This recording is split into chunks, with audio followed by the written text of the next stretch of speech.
Citalfort. All right, welcome back, everybody. Jonny here again at Citalfort CrossFit Gym. Today, I'll be giving you my story of how I got started, what brought me where I am today, and what keeps me going. So we feel it's important for you guys to know what brought us all here, so that you can relate to us a little bit better, and give you an idea how passionate we are about this business. So first off, I guess I should let everybody know I got started in my basement with my dad. Training to improve my basketball game, actually. Was a power forward in high school, and being 6'1", playing against guys 6'6", figured, well, if I can't out-jump them, might as well out-muscle them. So I started weight training for that purpose. Started reading magazines, Flex, Muscle and Fitness, and any books I can get my hands on. Slowly started realizing that I really enjoyed this stuff, enjoyed the challenge. Got to hear the story of Arnold Schwarzenegger, who became one of my idols, because anything the guy put his mind to, he succeeded in. So that was a big driving force at the beginning. So I got my start out in the East End with Alex Colombo at a gym in RDP. He gave me my first gym job, and every minute I was there, I was learning something new about the business, about training people, about interacting with people as well. At the same time, I was still in school, and had decided I wanted to go into electrical engineering, kind of like the rest of my family was in. My dad, my grandfather, my uncles. So I said, let me go into electrical engineering. I had always wanted to become a teacher, and was always passionate about physics, but didn't figure I can get any job as a physics professor in Montreal. So I said, let's go into something a bit more secure, go into engineering. 2 years into engineering, I got up one day, looked at my buddy next to me, and realized this wasn't for me. And I told him, I'm like, I gotta go. Like, what do you mean you gotta go? I go, I gotta go. I gotta go do something. Walked up out of class and walked right into the exercise science department. Got transferred into the program, and 2.5 years later, I was done with a degree in something that I was extremely passionate about. So as soon as I finished my degree at Concordia, I had asked one of my fellow teachers, Robert Panenik, I asked him who was taking over the job as one of the instructors of the class, and kind of said, well, why don't you do it? Not the answer I was expecting, but he convinced me to go and take the interview. So I was hired as the assistant, and the following year at the time I was told that the following year I would take over as the instructor. So I kind of held my breath and said, well, let's see where this goes. And being fresh off my degree, I said I might as well take the assistant job. And a year later, got the phone call and was able to take over the class. So I taught at Concordia University. Extremely fortunate to have actually, completed the dream of teaching, so to speak. Wasn't physics, but it was something I was probably even more passionate about. I did that for 3 years, all the same at the same time while still working at the gym in RDP. So I decided to check out other gyms in the area, and I came here to what is now Citalfort, but previously was known as a Concept Gym. I came here to open up my own personal training business. So I would teach during the day, train people at night. Within the first week of working at the Concept Gym, I remember turning to Renee, one of my co-workers who came over with me, an osteopath, and I told her, I said, one day this gym here will be mine. And I don't know why I got that feeling, but it was an extremely intense feeling, very strong. Couldn't explain it, even if I tried. I just said, I have a feeling that one day this will be mine. I wanted to expand a little further, so I had actually left Concordia to do this full-time, to train people full-time. After doing that for a little while, the next step was opening a gym. It's something that I always thought of when I first got into training, something as soon as I had picked up my first Flex magazine, I said, wow, it'd be really cool to have my own place. Now, for those who don't know the story, Concept Gym was conceived by an individual who had actually won the lottery, a lot of money, decided to open up a gym, but wasn't really keen on the business sense of it.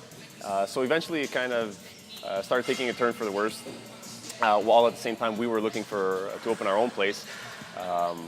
The possibility of buying Concept to make it our own had come up 3 times actually, and all our deals didn't pan out.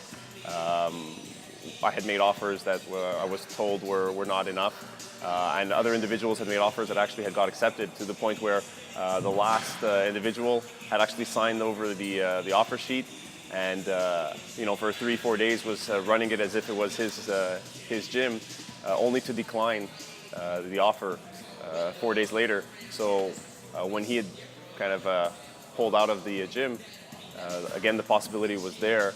So I said, let's give it one more shot. After being heartbroken 2-3 times, I was so sure this was going to be mine, and so 100% certain that with that option right in front of me, and I couldn't get my hands around it. It was very frustrating. So I said, let's do it one more time. We'll put in one more offer, and that was the offer that got accepted. So some people ask me where the name Citalfort started, or what does it mean, or where did we get it from. It was actually something that I created while trying to find a name for this new gym that I had just bought. We ran through a number of possibilities, and it was now 4 a.m. I'm in bed, and I'm searching the internet for something with a meaning or from a different language. And I remember a course I took about the Olympic Games and how their motto was faster, higher, stronger, and that the Latin translation for that was Citius, Altius, Fortius. So I decided, let me see if I can make some type of word with these words. So that's what we did. I took a couple letters from each word and just created what is now known as Citalfort. So as soon as we took over in January of 2012, the first thing we did was we started renovating, which for those of you who know the gym, it's a busy time, and it's probably not the best time to do any renovations. But we said, you know what, it needs to be done. We need to show that we're here and we're gonna make something great. So let's get started right away. After countless hours and months of renovating and painting and demolition and laying rubber on the floor, we changed the flooring. We had our grand opening technically in September 2012. And a few short months later, in January 2013, before we were able to even celebrate our 1-year anniversary, we had the unfortunate incident that there was a fire in our entrance, and some people don't know that.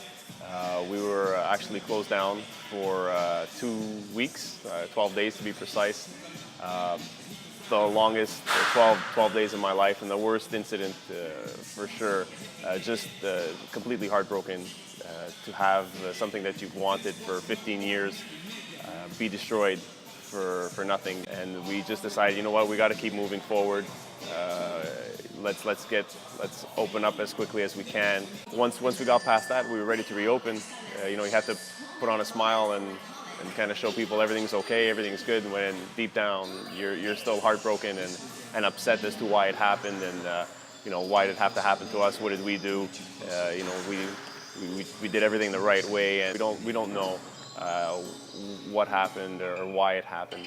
All we know is that it did. So we just said, let's continue doing what we're doing and move forward. I had a client call me out of nowhere. We put our number up in case people had questions, and somebody that you don't expect to call, Sid calls me up and says, you guys have to do what you keep doing, move forward, be strong, don't let anybody scare you, and do your thing. You guys have a strong vision and you're passionate and you deserve the best. So that really helped us out a lot. And the slogan that we use now, that we use quite often over here in the gym, the tough times don't last, tough people do, that came about through my wife Nadia. Her cousin had mentioned that to me, and since then it's now up on the wall over here. And I've had numerous people come and tell us, wow, you know what, that quote helps me not only in the gym but outside the gym, and it holds true. And we're extremely lucky to be in that situation where we have people that are willing to help us out and that share our enthusiasm for training and for helping people, which is our goal. At the end of the day, that's what we want to do. It's not just a question of having our own gym. We really want to help people. So I'm extremely grateful for the friends, family, staff, the people the clients who have supported us, who help us, the staff who've done numerous hours, kind of without getting paid. They saw us working and they said, let me give you guys a hand. To the friends who have taken time out of their personal life to come and help us, to the family that supports our long hours, that supports my long hours especially. You start early and you end late, and you're not always present when you need to be sometimes, but they kind of understand and say, well, it's your dream, so go do what you have to do. So people sometimes ask, well, what keeps you going? What keeps you fired up now? The vision to do it right, to inspire people, to build confidence in people, to break the shackles of fear through a vessel like physical exercise, to show them what they're capable of, so they can carry this confidence out into other areas of their life, is what makes my day fly by. It's an honor to do this with everybody here, and I'm hoping that people have had some positive influence in their life that we've brought to them here, myself and my staff. That we've hopefully inspired them to be a better person, to be greater than what they were yesterday. So that's another one of our quotes: better than yesterday. That's all we want, and we want you to not be afraid to try something. You can plan all you want, but at the end of the day, you need to take action. And that's what keeps me fired up, to see people improve. That improvement is like my improvement. I learn about people, which makes me better than I was yesterday, and I learn more about myself. So extremely lucky to have an opportunity to do this day in and day out. So that's what gets me up in the morning. In terms of an end goal, I don't know if this will ever end. I always make the joke I'd retire when I'm 80, once we have this running, I want to be able to communicate more with the youth, to show them that they don't need to be held into this mold of fear, where you can't do something or you can't do what you really love to do and wake up every day and be happy at work. There are stressful times, but at the end of the day, you smile because it's awesome. And this is where we are, and this is who I am. So, guys, stay tuned for more. We'll give you the stories of our staff and my business partners as well, and what got them started. So, stay tuned. Citalfort